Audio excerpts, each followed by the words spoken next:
Au Canada, il faut avoir préalablement obtenu un permis de recherche archéologique pour rechercher ou prélever des artefacts, quels qu'ils soient. Les plongées et les prélèvements effectués dans cette émission ont été faits dans le respect des lois et règlements en vigueur selon les provinces. Le Canada a joué un rôle important et peu connu durant la Seconde Guerre mondiale.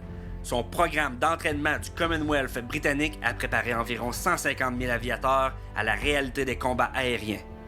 La majorité de ces jeunes pilotes n'avaient pas encore 20 ans, mais partageaient un rêve: fendre le ciel aux commandes d'un avion et s'engager dans un combat aérien contre l'Allemagne nazie. Malheureusement, beaucoup de pilotes ont péri en plein entraînement. Plusieurs de ces victimes étaient à bord d'un chasseur-bombardier Hampden. On a retrouvé récemment un de ces avions près de Sydney, au large de l'île de Vancouver. Mario et moi, on est ici pour explorer cette épave et découvrir son histoire unique. Le problème, c'est que le fuselage n'est pas là.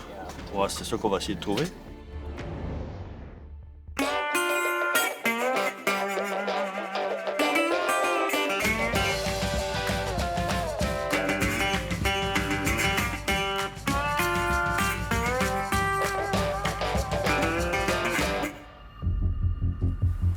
Notre quête commence au Musée canadien de l'aviation de Langley, près de Vancouver.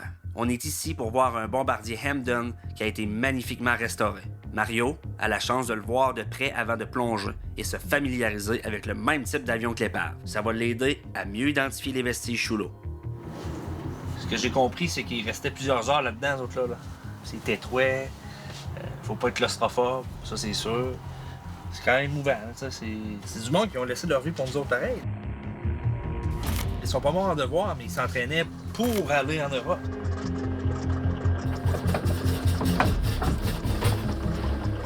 Incroyable.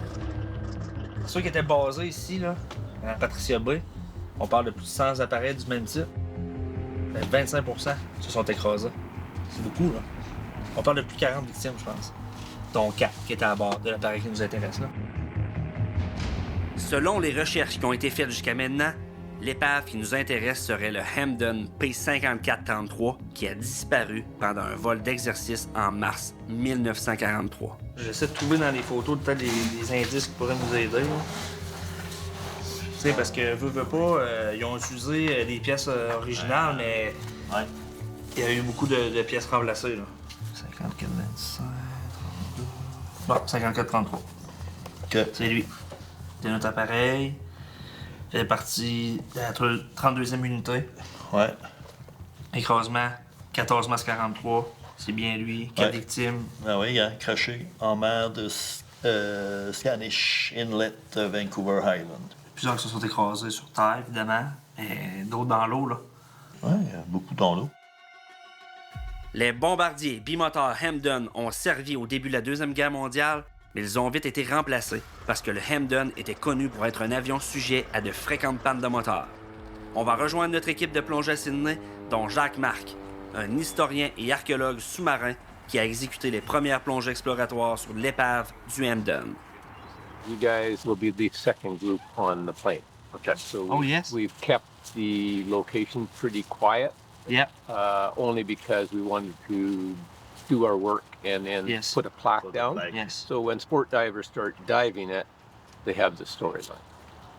All these plane crashes had extensive investigations Yes. done, and they're usually 30 to 40 pages. Yeah.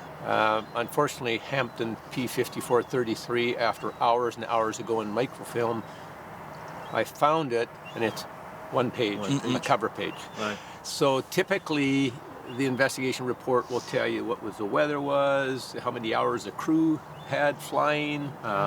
It would tell you what its objective was. It would have eyewitnesses Yes. to maybe the crash, Exactement. right? So this one did. People saw it hit the water, but they don't have any idea of, well, why, and we don't have the investigation report.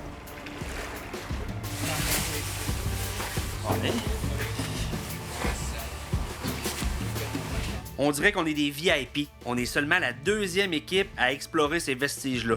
Ce que j'ai compris, c'est que Jacques, lui, est persuadé que c'est le bon appareil.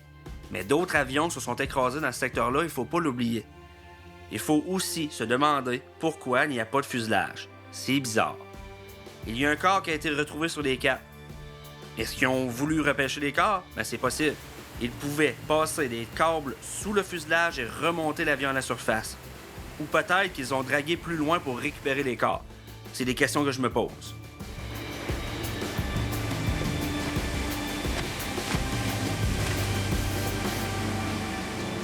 $20, $10, 10, 5, 5, 2 feet, 0. 0.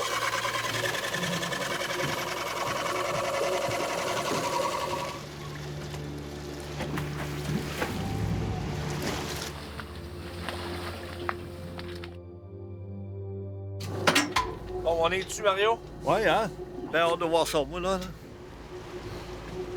If we look at the photogrammetry image, you'll notice this prop is 100% good. When you learn about airplane crashes, when they hit the water, props immediately become pretzels. They bend. Yes. So why did this plane crash? They were prone to engine failures. So maybe he lost an engine, was too low, and then just went down. OK. Fait que, on se prépare et on y va. Donc, ce qu'on va faire, c'est qu'on va rester au moins là, 2-3 mètres du fond pour être sûr de ne pas lever le fond, pour avoir une bonne idée de toute, je dirais, la superficie de qu'est-ce que c'est qu'on va avoir à filmer, mais aussi s'il peut peut-être avoir des pièces qui auraient réapparu. Hein. Fait que, on peut trouver d'autres choses aussi. Donc, on va avoir les yeux ouverts pour essayer de tout voir ce que c'est qu'on peut voir dans le fond. Là.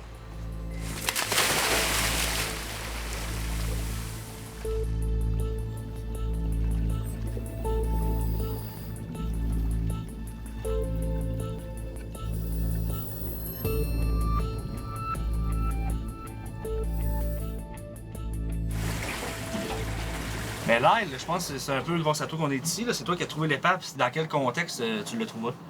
Yeah, so we were filming octopus, giant Pacific octopus, and this area has good habitat for that. It has lots of big flat rocks with caves underneath.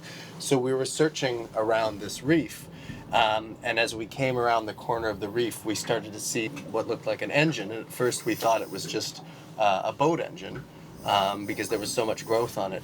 And then we found this huge propeller. Wow. And immediately we knew it wasn't a boat because it was an airplane propeller and it was very big. It's the size of my boat. And we found the landing gear.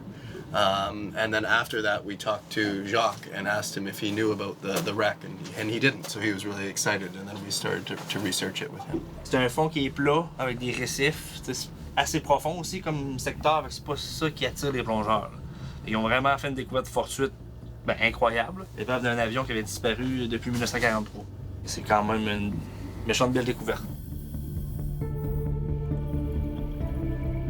C'est très impressionnant, hein, parce que quand tu arrives dans le fond de l'eau, puis que tu vois des pièces de moteur, tu vois des hélices, on voit que l'impact a été quand même majeur.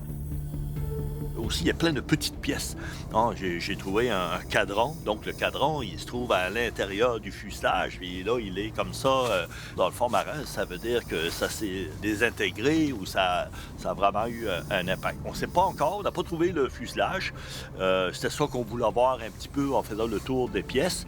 Mais c'est impressionnant de voir quand même ces pièces-là dans le fond marin.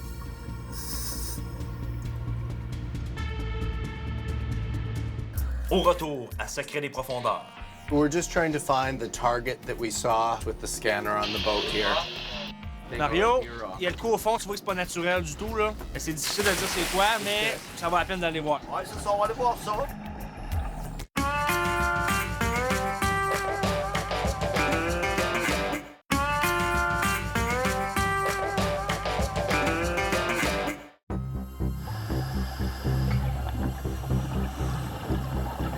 Malgré le peu d'informations qu'on a, on rapporte que le pilote a fait un virage qui s'est transformé en vrille.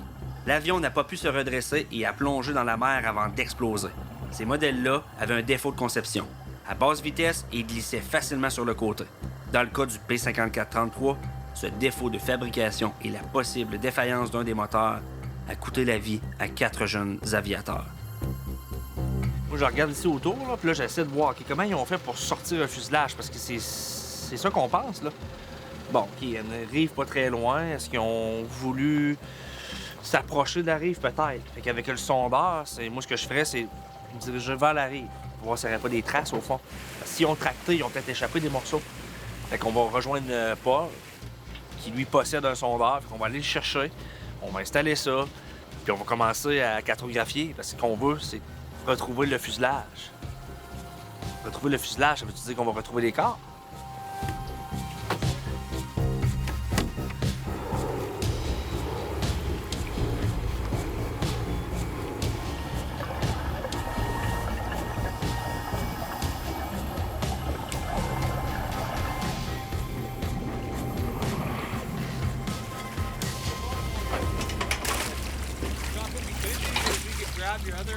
Les 20 premiers pieds, on voit absolument rien. Parce qu'il a mouillé beaucoup, puis toute la terre, tout ça, ça a été drainé dans l'eau. Mais quand on arrive à 20 pieds, là, hop, là ça s'éclaircit pas mal, quand même. Ouais, on peut considérer ça comme une belle plongée.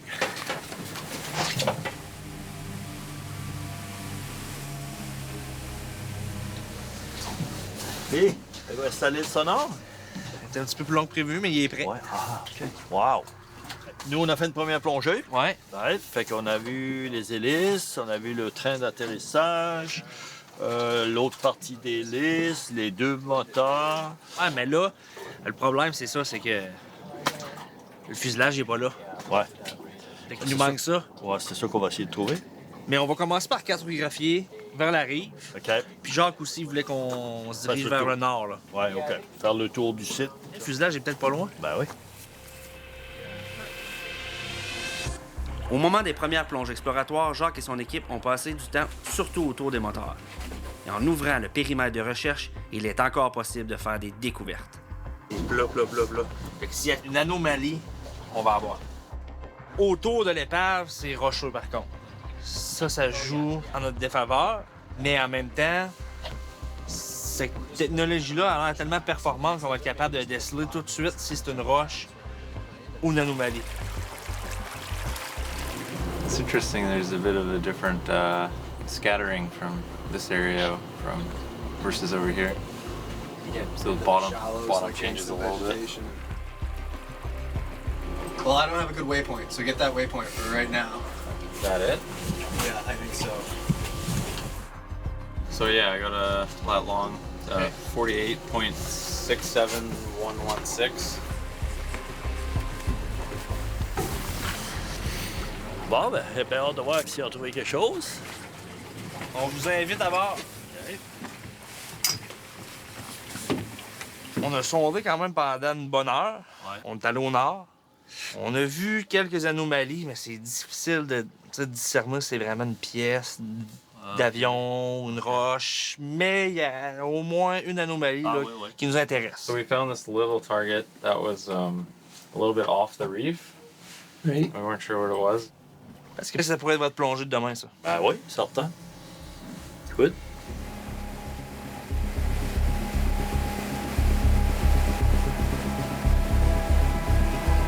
We're just trying to find the target that we saw just with the scanner on the boat here. Parce que tu vois les rochers, là, tu vois l'ombre quand même qui est assez gros, mais autour de ça, il y a d'avoir des petites pièces. Un peu comme on voyait dans le sonore hier de l'avion. So we just need to talk with the divers because that's right at the limit for the air that the gas that they have in their tanks. So Mario, it's about 100 to 110 feet. Yeah, OK. So on the deep side it was 110 and on the shallow side it was 100. OK. C'est ça, c'est qu'avec le taux d'oxygène qu'on a dans notre bouteille, le maximum qu'on peut aller, c'est 103 pieds. Ça veut dire qu'il va falloir qu'on reste comme à 2 mètres du fond. Sinon, l'oxygène devient toxique. C'est vraiment... on est vraiment à la limite maximum qu'on peut utiliser le nitrox, là. Mario, Ah? il y a le coup au fond, c'est anthropique, là. Tu vois que c'est pas naturel du tout, là. Ouais, OK. Mais c'est difficile de dire c'est quoi, mais ça vaut la peine d'aller voir. Ah, oui. Ouais, ça, on va aller voir ça. Écoute, c'est soit une roche ou c'est soit ça peut être une partie de l'avion aussi. Ouais, parce qu'on est pas loin. Ouais, OK.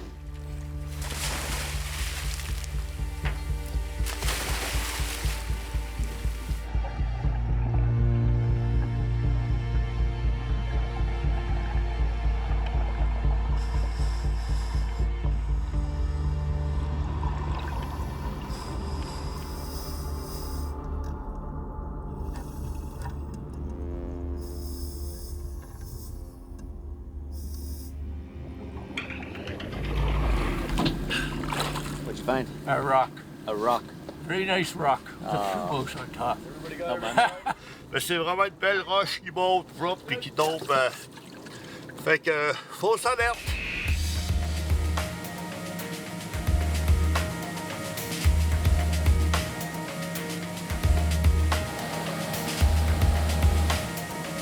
Mais ici, le problème, c'est qu'on n'a pas d'indices qui nous permettent d'identifier formellement l'appareil. On n'a pas assez de preuves en archives pour confirmer à 100% que c'est bel et bien cet appareil-là. Les réponses se trouvent au fond de l'eau. Peut-être un numéro de série quelque part, là. Il va falloir pousser les recherches.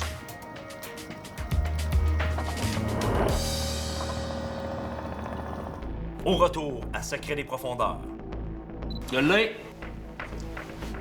il y a 2 numéros qui sont significatifs sur le moteur. Si on en envoie un des deux, on va être capable d'identifier l'appareil.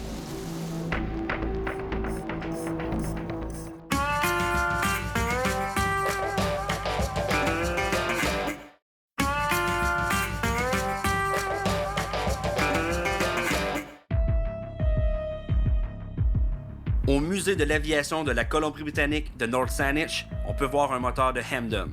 On s'y rend, Jacques et moi, dans l'espoir de trouver la position exacte du numéro de série pour donner des indications claires aux plongeurs. OK. Bon, fait que c'est le même modèle. Nous autres, ce qui nous intéresse, c'est le numéro de série, le serial number. That's what we're looking for. So this fellow might be able to help us. So down here, we can see there's a number.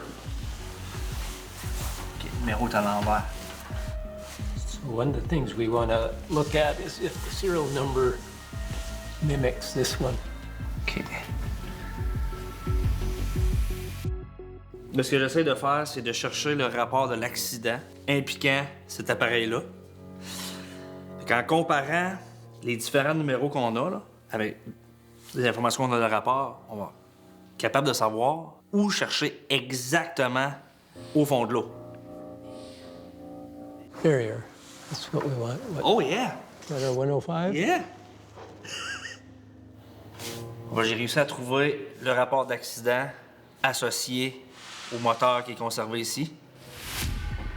La tâche n'est pas si simple. Il y a beaucoup de pièces qui sont numérotées. Il faut donc localiser le numéro de série du moteur. On cherche un numéro qui comporte le même nombre de chiffres et de lettres que celui qui est noté sur le rapport de l'accident. Je l'ai! Yeah! Mais là, je pense qu'on vient peut-être d'avoir une percée, là, selon le numéro de l'avion. Mais là, moi, j'ai vraiment hâte d'aller valider. Là. C'est vraiment là que je suis rendu parce que à partir de ce moment-là, ça va peut-être changer notre quête. Là. Vraiment. Maintenant qu'on a localisé la position exacte du numéro de série, la recherche sera beaucoup plus facile au fond de l'eau. Fait que je retrouve Mario pour planifier notre plongée de demain. Ce qu'ils ont fait comme photogrammétrie, là, c'est quand même très précis. Bon, on va aller sur le moteur. Ouais. Fait que là, on est sûr que ça, c'est l'avant du moteur. Ouais, Ça, il n'y a pas de doute, là. Ça, c'est l'avant du moteur. Là, si on prend pièce par pièce, ça, c'est la première pièce. Fait que c'est ici. Ouais. Ça, ici, le ring qui est dessus, qu'on voit que c'est une pièce qui est complètement à part, qui est détachée. Fait qu'il serait par-dessus. Puis il sera par-dessus, Ici. par contre. Ben écoute, on y va. Ouais, on on tombe, y va. puis on va voir si on peut trouver un numéro. Si on est chanceux, parce que là, si le numéro est en dessous, ça marche pas. Là, vous avez quoi, 20 minutes pour faire ça? Ben, ouais, 25 minutes. Si on prend les trucks, on est bon pour 25 minutes, à peu près. Moi, je pense que ça va à peine, là. Ouais, bon, let's go.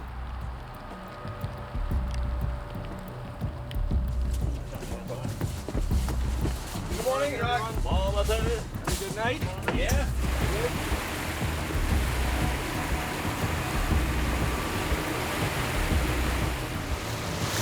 Ben, c'est la dernière tentative à matin, là.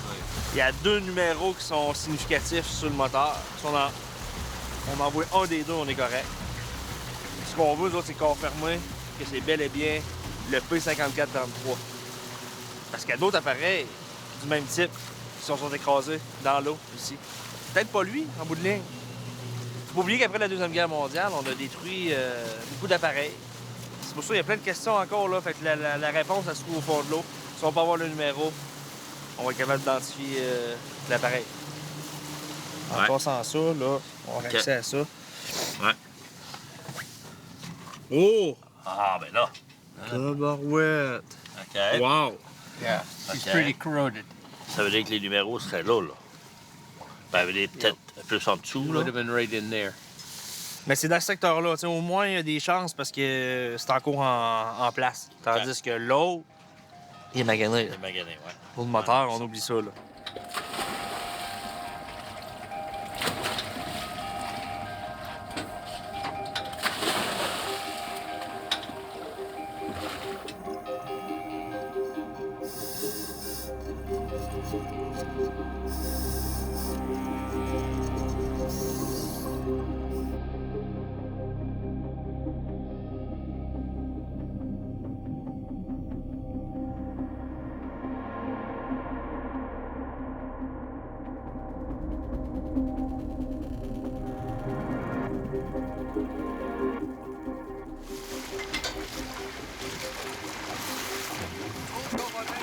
Ouais?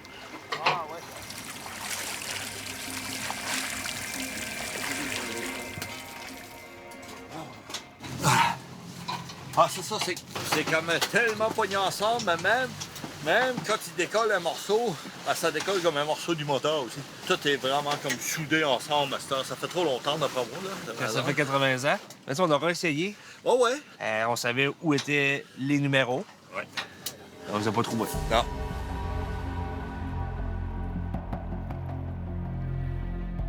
Après avoir vu les numéros, ces deux autres moteurs, moi, j'étais excité. Là. Je me suis dit, on va l'avoir. Là. Tu sais, ils correspondaient aux bons appareils. J'étais capable de dire, OK, c'est le moteur gauche ou droit. Là, on était rendu à ce niveau-là. Là.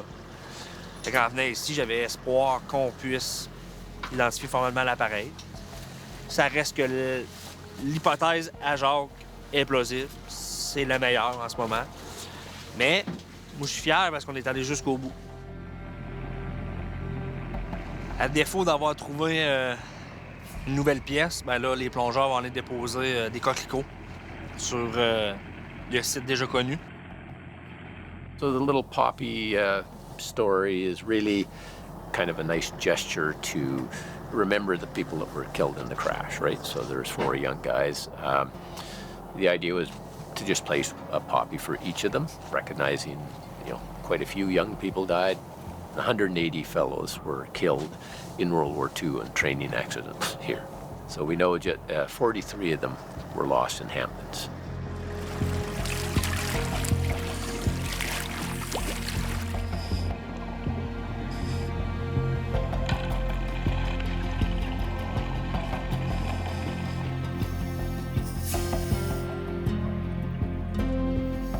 On oublie trop souvent ça qu'une épave, là, il y a une histoire en arrière de ça. Souvent, elle est tragique, malheureusement.